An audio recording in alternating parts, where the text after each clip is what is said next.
नमस्कार, आप देख रहे हैं सुप्रभात बिहार। मैं हूं आपके साथ अलीम अतहर। बुलेटिन की शुरुआत इस वक्त एक बड़ी खबर से करते हैं, जो भागलपुर के बहुचर्चित सृजन घोटाला मामले से जुड़ी हुई है। इस मामले में सीबीआई ने चार्जशीट फाइल किया है। 3 अलग अलग मामलों में चार्जशीट फाइल किया गया है। पूर्व जिलाधिकारी केपी रमैया के खिलाफ चार्जशीट, केपी रमैया समेत 60 लोगों के खिलाफ चार्जशीट फाइल की गई है। भ्रष्टाचार निरोधक अधिनियम के धाराओं में आरोप पत्र दाखिल किया गया है।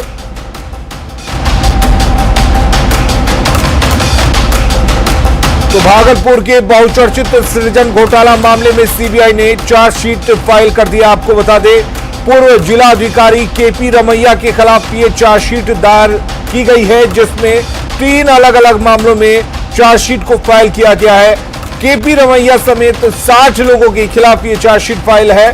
भ्रष्टाचार निरोधक अधिनियम की धाराओं में आरोप पत्र दाखिल किया गया है।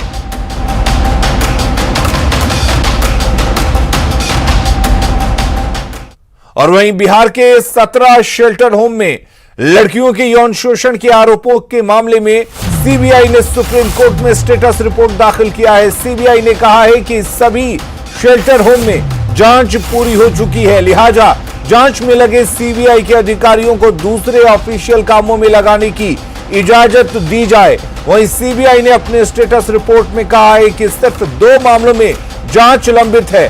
सीबीआई ने कहा कि जांच में शेल्टर होम के कई अधिकारियों और शेल्टर होम का संचालन कर रही एनजीओ की घोर लापरवाही और गलतियां पाई गई हैं, जिसके लिए सरकार को इन अधिकारियों के खिलाफ विभागीय कार्रवाई करने और संबंधित एनजीओ का लाइसेंस रद्द करने की सिफारिश की गई है।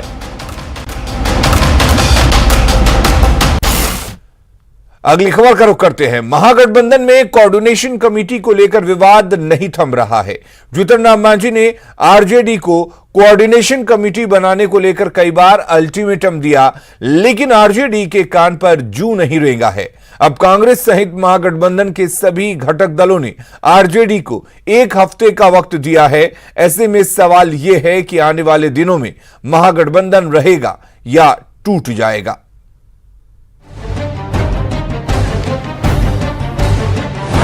क्या कोऑर्डिनेशन कमेटी के नाम पर टूट जाएगा महागठबंधन? क्या मांझी कोऑर्डिनेशन कमेटी के नाम पर छोड़ देंगे महागठबंधन? ये कुछ ऐसे सवाल हैं जो महागठबंधन को परेशान कर रहा है। दरअसल चुनावी साल में मांझी कई महीनों से कोऑर्डिनेशन कमेटी बनाने की मांग कर रहे हैं, लेकिन आरजेडी इसके पक्ष में नहीं है।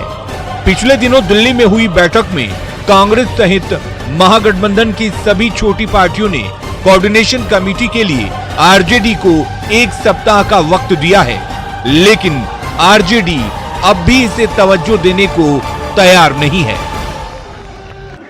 हमारे नेता आदरणीय तेजस्वी जी सारे स्थितियों को देख रहे हैं और समय के हिसाब से वो निर्णय लेंगे।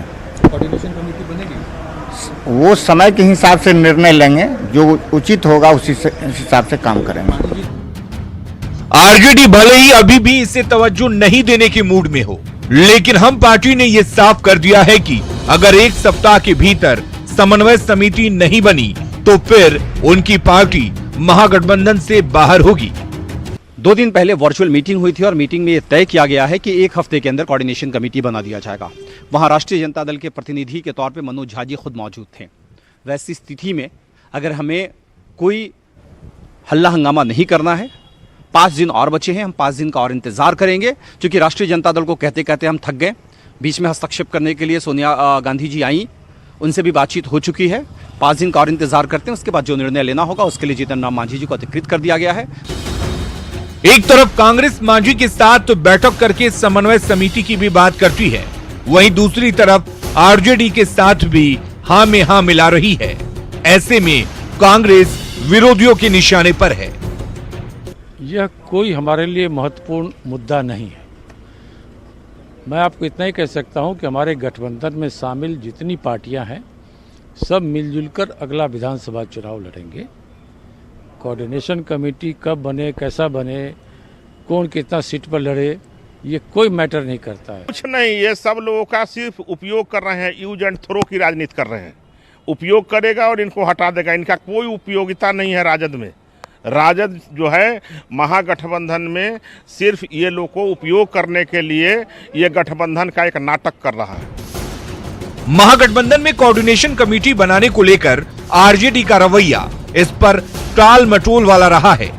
ऐसे में ये मुश्किल ही है कि आरजेडी एक सप्ताह में कोऑर्डिनेशन कमेटी को लेकर कोई फैसला कर पाएगी। तो क्या चुनावी साल में महागठबंधन बिखर जाएगा? साकेत कुमार, न्यूज़ 18 पटना। वीआईपी सुविधा देने के नाम पर पटना में बिहार विधान परिषद के सदस्यों के लिए बनाए गए सरकारी आवास के निर्माण में जमकर लूट खसोट का आरोप लगा है। विधान पार्षदों के लिए बनाए गए 8 ब्लॉक में महज साल भर के भीतर पहली बारिश ने घटिया निर्माण की पोल खोल दी है। कई आवासों में जगह जगह दीवारों पर दरार पड़ गए हैं। हालात ये हैं कि पहली बारिश में ही छत टपकने लगी है। बेडरूम से लेकर किचन, डाइनिंग हॉल और बाथरूम तक बारिश के पानी से सुरक्षित नहीं है। कांग्रेस एमएलसी प्रेमचंद्र मिश्रा ने घटिया निर्माण को लेकर सवाल उठाते हुए प्रधान सचिव को पत्र लिखा है और जांच की मांग की है। भैया इतने खर्च करके आप बिल्डिंग बनाए हैं और अभी 5-7 दिनों में जो बारिश हुई है तो यहाँ रहना मुश्किल है। सभी जगह चूर है, अंदर में क्रैक्स है, बेडरूम में क्रैक्स है और पानी चूर है। नहीं, हर जगह है। और यहाँ जो भी उनके स्टाफ लोग रहते हैं निर्माण कंपनी के, उनको कह के मैं थक गया, कुछ नहीं किया। लेकिन अगर आप बेडरूम में सोए और पानी टपकने लगे, बाथरूम में पानी टपकता है, ड्राइंग रूम में आप नहीं बैठ सकते, सीलन आ गई है, अब बाहर नहीं बैठ सकते, पूरे दीवारों में सीलन है, तो कहीं न कहीं कमजोर निर्माण किया गया है। पाकिस्तान के रास्ते हिंदुस्तान आए टिड्डियों के दल ने अब बिहार में आतंक फैला रखा है। रोहतास में फसलों को नुकसान पहुंचाने के बाद टिड्डियों का झुंड अब बगहा और कैमूर पहुंच चुका है। हालात यह है कि किसान दिन रात अपने फसलों की पहरेदारी कर रहे हैं।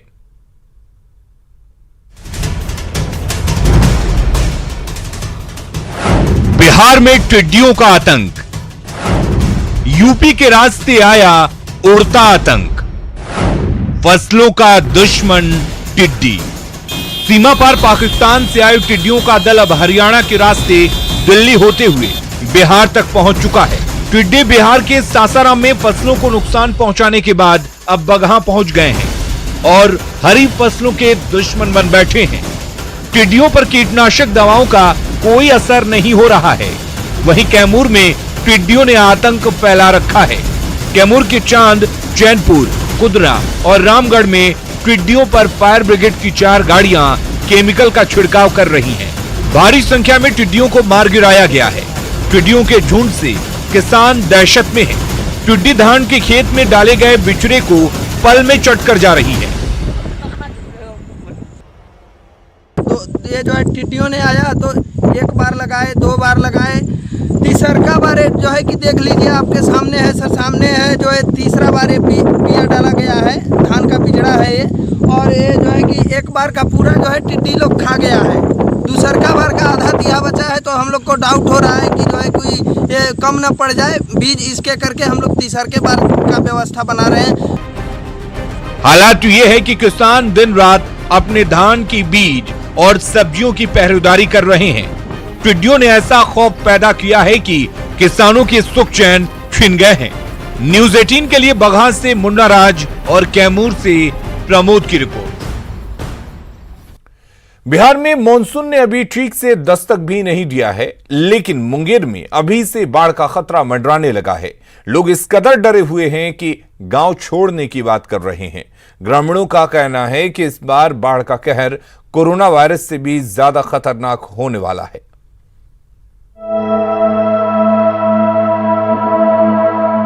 मुंगेर में गंगा के जलस्तर में लगातार वृद्धि हो रही है। फिलहाल गंगा का पानी खतरे के निशान से नीचे बह रहा है, लेकिन दियारा क्षेत्र के ग्रामीणों में अभी से बाढ़ की विभीषिका का डर सताने लगा है। लोगों का कहना है कि इलाके में गंगा का पानी घुसने लगा है।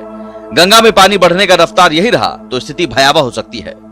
मुंगेर में गंगा किनारे करीब 38 पंचायत ऐसे हैं जो बाढ़ से प्रभावित होते हैं। कोरोना एक तरफ है, बाढ़ का ये जो है बढ़ रहा है, पानी का रफ्तार जो है ये एक तरफ है। अब देखिए दोनों में कौन जीतता है कि दोनों लेके जनता को मार देगा, क्या करेगा हम लोग को। संभावित बाढ़ को लेकर मुंगेर जिलाधिकारी कहते हैं कि उनकी तैयारी दुरुस्त है। धरहरा और बरियारपुर प्रखंड के कटाव क्षेत्रों में चौकीदार होमगार्ड की प्रतिनियुक्ति कर दी गई है। 81 शरण स्थल को चिन्हित किया गया है। गंगा पार दियारा इलाके के पंचायतों के लिए 45 सरकारी नावों की व्यवस्था भी की गई है। जिला जनसंपर्क विभाग के माध्यम से लोगों को सतर्क भी किया जा रहा है। इस वर्ष मॉनसून समय पर आया है, बहुत अच्छी बात है। और अभी हम लोग देख रहे हैं कि बरसात भी काफ़ी अच्छी मात्रा में हो रही है। इसका एक ये भी परिणाम हो सकता है कि आने वाले समय में हम लोगों को बाढ़ की स्थिति का सामना करना पड़े हमारे जिला में। इसको लेकर हम लोग पूरी तरह से तैयारी कर रहे हैं। हम लोगों ने जिला स्तर पर जो बैठक करनी है वो हम लोगों ने करी है। संसाधन मानचित्रण हम लोगों ने किया है। इमरजेंसी में यदि शरण स्थल बनाना पड़ेगा तो हमने उनका चिन्हीकरण कर लिया है। कोरोना संकट के बीच मुंगेर में लगातार बढ़ रहा गंगा का जलस्तर दियारा क्षेत्र के लोगों पर प्रकृति की दोहरी मार है। उम्मीद तो यही की जानी चाहिए कि प्रशासन की तैयारी और लोगों की सतर्कता से बाढ़ की विभीषिका टल जाए। न्यूज़ 18 के लिए मुंगेर से अरुण कुमार शर्मा की रिपोर्ट। पंजाब के चमकौर साहिब में बिहार के रहने वाली 3 प्रवासी मासूम बच्चियों की संदिग्ध परिस्थिति में मौत हो गई। मोहल्ले में खड़ी कार में तीनों की लाशें मिली। मारने वाली तीनों बच्चियां स्वीटी, गुड़िया और आशा 3 से 5 साल की हैं। घटना चमकौर साहिब के भेरुआ रोड की है। बीते दिनों से तीनों लड़कियां घर के बाहर खेलते हुए लापता हो गई थी। शाम तक घर नहीं आने पर परिजनों ने बच्चियों की तलाश की। बाद में तलाश करने पर मोहल्ले में खड़ी कार में तीनों बच्चियों की लाशें मिली। शुरुआती जांच से पता चला है कि बच्चियां खेलते समय गाड़ी में घुस गई होंगी, लेकिन बाहर नहीं निकल पाई। दम घुटने से मौत की आशंका है। पुलिस पूरे मामले की जांच कर रही है। वहीं गाड़ी के मालिक भगत राम का कहना है कि गाड़ी का एक लॉक खराब था। 2 बच्चियों का परिवार बिहार के शिवहर और एक बच्ची का परिवार सीतामढ़ी जिले का रहने वाला है। टीम नाल इत्थे लभ रहे सी तां इन्हां दे घर दे नाल ही इंडिका गड्डी खड़ी है ते इंडिका गड्डी दा पता लग्या एक दरवाजा खुला है। तो प्राइमा फेसी ये लगदा जिवें बच्चियां खेडदे खुडदे गड्डी दे अंदर चले गई ते उस तो बाहर नहीं निकल सकियां। इन्हां नूं या तो पता नहीं लग्या क्योंकि गर्मी भी बड़ी है। बाकी पोस्टमार्टम इहदा कराने ते अगली कार्रवाई की जाएगी। यहाँ जब तक सभी तो ढूंढ ढांढ लिया, सभी गली गुली में सभी तरफ नहीं पता लगा तो गुलजार को पास लिया, यहीं पर साथ में है। वहाँ से बोला कि मेरा बच्चा नहीं, 3 बच्चा नहीं है। तो कह रहा ठीक है फोन करो वहाँ पर। अंत में जाकर उनको कहा तो फोन मेरे पास करा। अब कहाँ से मिले बच्चे? और बच्चे देखो यहाँ हम तो नहीं देखे हैं, अभी भी नहीं देखे। सभी आया है तभी यहाँ देखे हैं। तो खड़े तो सभी देख रहे हैं, यहाँ पे खड़े हैं अंदर में। वो अभी थाने से आ रहे हैं गाड़ी में बच्चे। हाँ। कैमूर में चोर चोरी इसलिए करते हैं क्योंकि जेल में अच्छा खाना मिलता है। एसपी के सामने बेखौफ होकर चोरों ने ये बातें कही। चोरों का कहना है कि जेल में मुर्गा और पनीर खाने के लिए वो लोग चोरी करते हैं।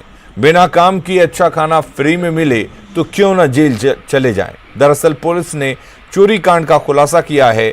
थिलौई गांव में जेवर समेत 5 लाख रुपए की चोरी हुई थी। मामले में 8 चोरों को गिरफ्तार किया गया। पकड़े गए चोरों का कहना है कि चोरी इसलिए करते हैं कि जेल में जाएंगे तो वहां मुर्गा, मछली और पनीर खाने को मिलेगा। वहीं पुलिस पूरे मामले की तहकीकात में जुट गई है। चल जाता है जेल। हाँ। पनीर, मुर्गा मिलता है, सतुआ, केरा, सेब मिलता है जेल में। अच्छा लगता है। अच्छा लगते हैं। तो पहले भी जेल गए हैं ये लोग, अपना जेल के बारे में हमें बता रहे थे। सर लगभग कितने का जेवर प्राप्त हुआ है?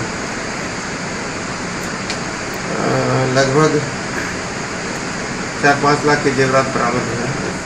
गया में एटीएम मशीन को काटकर 13,62,000 रुपए की चोरी के मामले में पुलिस ने खुलासा कर दिया है। घटना में शामिल 6 अपराधियों में से 2 को गिरफ्तार भी कर लिया गया है। चोरी के रुपए से खरीदी सामान समेत 27,000 रुपए बरामद कर लिए गए हैं। अन्य अपराधियों को पकड़ने के लिए पुलिस छापेमारी भी कर रही है। बोधगया में एटीएम काटने की वारदात को इसी गैंग ने अंजाम दिया था। एक अजीत कुमार और दूसरे जो है करीमन उर्फ टिंकू पासवान, और इनके पास से जो अभी तक जानकारी हम लोगों को मिली है कि इसी समूह द्वारा जो है जो बोधगया में फरवरी माह में एटीएम काटने की घटना घटित हुई थी, इसी जो गैंग है इसी गैंग द्वारा की गई थी। इस गैंग के कुछ सदस्य जो है पूर्व में हजारीबाग में भी इसी तरह की घटना में जेल जा चुके थे और हजारीबाग जेल से छूटने के बाद उनके द्वारा ये घटनाएं कारित की गई। बैलों के गले में घंटी जब जीवन के राग सुनाते हैं। मशहूर फिल्म उपकार का ये गीत कभी एक सुखद अनुभव का एहसास दिलाता था, लेकिन अब इस घंटी की गूंज गुम होती जा रही है। ये मधुर ध्वनि है घंटी की। घंटी उद्योग कभी कटिहार की पहचान थी, लेकिन आज ये शायद अंतिम दौर में है। कटिहार के हफलगंज में घर घर घंटी का निर्माण होता था, लेकिन अब ये कुटीर उद्योग पूरी तरह सिमट गया है। घंटी की गूंज जैसे खत्म हो गई है। चौसा मधेपुरा में लगता था बाबा विष्णु राउत स्थान में, तो वहाँ हम लोग का काफ़ी सेल होता था। इस बार जो है मेला नहीं लगने के कारण जो है हम लोग काफ़ी आर्थिक नुकसान में हैं। हपला का तो इसी घंटी के लिए प्रसिद्ध है। अच्छा। पूरे राज्य में है ना। लोग नहीं देखे हैं हपला गांव, लेकिन जानते हैं हपला गांव में घंटी बनते हैं। मवेशी घंटी इसको पिन्हाने से माल को नजर गुजरने लगता है और रात में बचता है तो सुरक्षित रहता है। पहले कम से कम 1 दर्जन घर था, 12 गो बनाता था। अभी 5-6 घर है, अभी आधा घट गया। कारण क्या है? कारण पूंजी का अभाव है। मवेशियों का झुंड जब चरने के लिए निकलता है तो मवेशियों के गले में घंटी की गूंज एक मनोरम नजारा पेश करती है। किसान मवेशियों के गले में घंटी कई वजहों से बांधते हैं। रात में मवेशी को अगर कोई चुरा ले जाए तो घंटी की खनक उन्हें अलर्ट कर देता है। जंगली इलाकों में मवेशियों को चराने पर घंटी की आवाज से उसकी दिशा का पता चल जाता है। मवेशियों को जादू टोना से बचाने के लिए भी घंटी का पारंपरिक महत्व है, लेकिन कोरोना बंदी में ये कारोबार बुरी तरह प्रभावित हुआ है। अब तो घंटी उद्योग से जुड़े कारीगरों को सरकार से ही अच्छे दिन की उम्मीद है। बैलों के गले में घंटी जब जीवन का राग सुनाता है।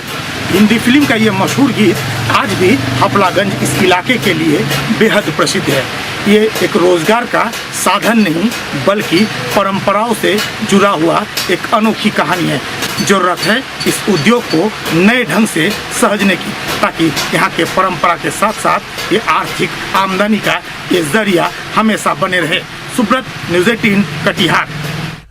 दानापुर में हर साल लोग जल जमाव की समस्या से जूझ रहे हैं। नाले तो साफ किए गए, लेकिन सिल्ट 15-15 दिन ऐसे ही छोड़ दिए जाते हैं। इलाके में जल जमाव की समस्या को लेकर पटना प्रमंडल आयुक्त संजय अग्रवाल ने दौरा किया। उन्होंने नगर परिषद के कार्यपालक को समस्या से निपटने के निर्देश दिए। साथ ही सिल्ट को 2 से 3 दिन में उठाने के आदेश भी दिए हैं, लेकिन समस्या अब भी जस की तस बनी हुई है। सड़क में अंडरग्राउंड नाला भी बना है, लेकिन मेन होल खुला छोड़ दिया गया है। भरा हुआ था। हम लोगों ने जाके बहुत कोशिश किया, यहाँ के वार्ड पार्षद को बोला, राजकिशोर यादव को, और उन्होंने काम भी लगवाया, लेकिन ये आधा अधूरा काम करके यहाँ के ठेकेदार चले गए। नगर परिषद में बार बार भी बोलने पर भी ये लोग काम नहीं करा रहे हैं, आधा अधूरा काम करके छोड़ दिए। यहाँ से वहाँ तक खुला हुआ है, रोड है, मेनहोल भी खुला हुआ है। लॉकडाउन के बाद भी काम शुरू हो गया है, लेकिन हमारे यहाँ अभी तक कोई काम नहीं हुई है। लेकिन 3 दिन से अधिक किसी परिस्थिति में नाले का कचरा पड़ा ना रहे। कार्यपालक पदाधिकारी भी यही हैं, उनको भी अभी निर्देश दिए गए हैं कि उड़ाही का कचरा तुरंत, मतलब 2 दिन में जैसे ही थोड़ा सा उसमें पानी निकल जाता है। स्मार्ट सिटी भागलपुर में लाखों रुपए की लागत से बायो टॉयलेट का निर्माण किया गया था। ये बायो टॉयलेट बिना इस्तेमाल के ही बर्बाद हो गए और अब 1.5 करोड़ की लागत से नगर निगम क्षेत्र के 15 स्थानों पर ई टॉयलेट के निर्माण का निर्णय लिया है। फिलहाल जबकि पहले बनाए गए बायो टॉयलेट में पानी तक की व्यवस्था नहीं की गई थी। टॉयलेट लगे स्मार्ट सिटी के फंड से लगे, जो कि मुझे नहीं लगता है कि एक भी शौचालय जो पहले बने वो लोगों के किसी भी तरह के इस्तेमाल में आए। इसके लिए जांच इसीलिए नहीं हो सकती है क्योंकि जो भी लोग उस वक्त रहे वो लोग सत्ता पक्ष के लोग रहे, और कभी भी आप इसके लिए चाहे पदाधिकारी के ऊपर बात उठाइए चाहे सत्ता पक्ष के किसी नेता के ऊपर बात उठाइए, कोई भी इस पर कोई संज्ञान लेने को तैयार नहीं है। प्रोविजंस भी नहीं है उसमें और उसका मेंटेनेंस भी अच्छे से नहीं हो पा रहा है। तो हम लोग एक नया कॉन्सेप्ट में आया है ई टॉयलेट, जो कम्प्लीटली ऑटोमेटिक सिस्टम रहेगा और ये भागलपुर में सबसे फर्स्ट चरण में हम लोग 15 जगह पे लगाने के लिए अभी जा रहा है। अंतर्राष्ट्रीय स्थल बोधगया में चीनी नागरिकों की होटलों में नो एंट्री लग गई है। कोई भी चीनी नागरिकों को अब होटल में ठहरने की जगह नहीं दी जाएगी। गलवान में भारतीय सैनिकों पर कायराना तरीके से हमले के विरोध में Bodhgaya hotel and restaurant association ने यह फैसला लिया है। एसोसिएशन का कहना है कि अगर चीन युद्ध की नीति पर चलेगा तो हम बुद्ध की नीति पर नहीं चलेंगे। एसोसिएशन ने बोधगया आने वाले चीनी यात्रियों के बहिष्कार करने का फैसला किया है।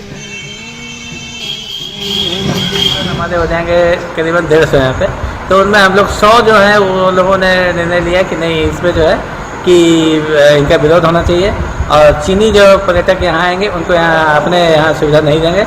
ये हमारे देश के लिए ये जो है मतलब दुश्मन है और दुश्मनों को पनाह देने का नीति जो है हमारा नहीं रहा है। हम लोग जो है दुश्मन को दुश्मन की तरह ट्रीट करते हैं।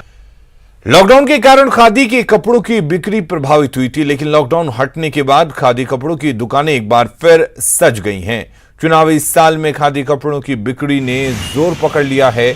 नेता और खादी दोनों का रिश्ता काफी पुराना है। ऐसे में चुनावी साल होने की वजह से इस व्यवसाय से जुड़े लोगों में उत्साह है। दुकानदारों की माने तो बिक्री अब जोर पकड़ेगी। चलिए, अभी चुनावी घोषणा नहीं हुआ है चुनाव की तरफ से इसका, लेकिन अभी थोड़ा सा मंदा चल रहा है, लेकिन आने वाले समय में हम लोग को बाजार सही रहेगा। होगी इस बार, ताकि इस बार जो है चुनाव बहुत जोरों का टक्कर का होगा, इसलिए अभी से ही आदमी लोग ले रहे हैं, कपड़ा उपड़ा चल रहा है बिक्री। और इस बुलेटिन में फिलहाल के लिए इतना ही, लेकिन खबरें लगातार जारी हैं, बने रहिए।